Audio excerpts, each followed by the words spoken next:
And welcome back to Inside City Hall. Last night, Governor Cuomo signed a bill into law that requires workplaces to implement COVID-related safety measures. The approval of the bill, known by its supporters as the New York HERO Act, came after an agreement was reached with the state legislature to include measures that will provide businesses with a clear timeline for fixing violations. Joining me now to talk more about this is Bronx Assemblymember Karines Reyes. She is the lead sponsor of the bill and has been working as a nurse at a hospital in the Bronx since the height of the pandemic last year. Assemblywoman, thanks so much for being with us. Pleasure to be here. Hi, good to see you, Zach. You too. All right, so let me just ask you, nuts and bolts, what exactly is this bill going to do, and how is it going to make workers more safe in the workplace?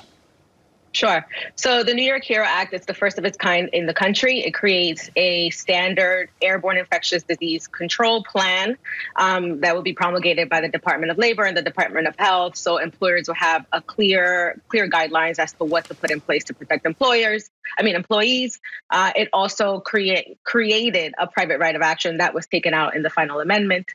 And it also allows for the workplace safety committees created by employees in their workplaces of 10 or more to be able to kind of weigh in on those plans and the implementation of the airborne infectious disease plan. And what was the impetus for this? I mean, I would imagine over the last year, we've learned an awful lot, particularly in places of work where so many places were unprepared, right? I mean, were people hearing it? Were unions hearing it? Were managers hearing it? Because it did seem like there was some opposition from the business community. Yeah, well, there wasn't a clear standard. There were these haphazard kind of guidelines from the CDC, from the state, from the city. They varied depending on industry, and there was no enforcement mechanism in place either. So that was the impetus for the bill, but also because, you know, we want businesses to be able to open safely and to have clear guidelines.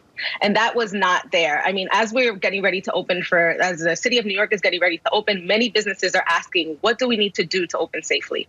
And this is the first step to that, making sure that they have a clear airborne infectious disease plan in place that would protect their workers, their business, and their potential employees as well. Okay, and let me ask you about customer. Gotcha. Okay, and let me ask you about what is known as a chapter amendment. That is basically when a bill gets sent to the governor by the legislature, the governor's office comes back and they don't necessarily want to veto it if they have some issues, but they can work out what's known as a chapter amendment, which can be done later to kind of fix it or make a change. My understanding is negotiations were going on as late as yesterday for that chapter amendment in terms of the language. What did it end up being? What was the difference with that? Yeah, so the chapter amendments many of them were proposed by the executive because we had already negotiated the bill that we wanted between the Assembly and the Senate. So in this final chapter amendment, which we're going to have to pass within the next month or so, preferably next week, there is clarifying the definition of employee. And we were happy with this because it also included gig workers in it. And that's something that we didn't have in our original bill. It clarified the definition of work site.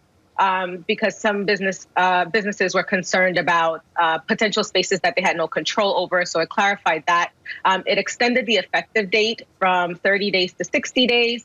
And it removed liquidated damages, which is something that the business community was, of course, very much opposed to.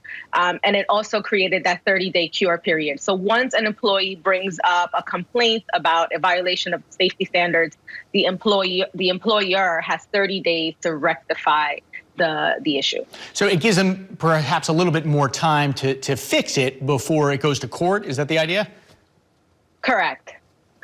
Okay. And let me ask you, just in terms of legislation generally, because I think we certainly saw it with this bill, it does seem like the Assembly is working ever more closely with the Senate these days, really getting the progressive legislation they actually want.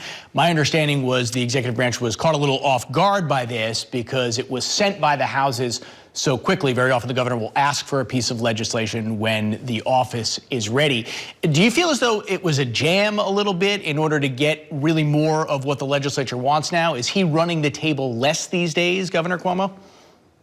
It feels that way, but we definitely have the numbers now, both in the Senate and the Assembly, to do it. And we're kind of learning how to collaborate with each other more readily. And for us, we were very deliberate in this effort. I don't know how it could have taken the executive by surprise when we had so many press conferences around this issue, and he knew it was coming. But I think nobody expected it to get voted on and move so quickly through both the House, the Assembly, and the Senate. Yeah, a lot of consequential legislation moving through Albany, even post-budget, which didn't always happen usually until the end of the year. All right, Assemblymember, we appreciate you being with us. Thank you. And it's time now for a break. We have lots more ahead, including analysis of the Manhattan District Attorney's race after this week's debate on New York 1. Stay with us.